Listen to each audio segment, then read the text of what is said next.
Hi guys, today we are going to talk very important topic about dengue fever. Okay, first and foremost, dengue fever is caused by dengue virus. Okay, there are 4 types of dengue virus: dengue virus 1, 2, 3, 4. And recently, new dengue virus has been identified in Malaysia in 2013, that is dengue virus 5. Coming to the spread or mode of infection of dengue fever is basically it is due to mosquito, Aedes aegypti mosquito, where the infected person the insect comes and breeds the person and gets infected to other person. Most important thing to remember about the spread of infection is this Aedes aegypti mosquito can fly up to 100 to 150 meters. That means that patient residing in a particular area with a dengue infection cannot spread outside the the flight range of the mosquito. Okay, so please remember, person who has been infected, say in Bangalore, in Lanka, you can't expect a dengue fever. The person will be transmitted to Banashankari. Okay, all right. This is the very important clinical aspect of dengue fever. Coming to the clinical symptoms of dengue fever. Okay, usually all viral fever presents with low-grade fever, myalgia.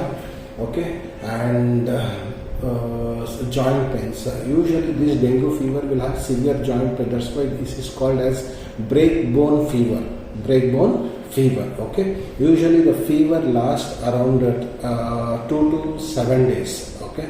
Beyond 7 days, if patient has fever, think of other infections also. Okay. Then they can present with maculopapular rash. And this maculopapular rash appears after 2 to 5 days of the incubation period. Alright, okay. So we are basically divide this dengue infection into 2 parts. One is the epidemiology and the risk factors. And the second part includes only based on the treatment of the dengue fever. So kindly subscribe the health tips for seeing the part 2 video on the dengue infection, which is very the practical approach for a general public and also the doctors treating the dengue infection. Alright, so coming to the risk factors. What are risk factors for dengue infection? Number 1, the sex. Females are more prone than males, and the severity is also more for females than males. Age, extreme of the age like newborns and the elderly are more prone for severity of the infection. The second is very important, sequence of the infection.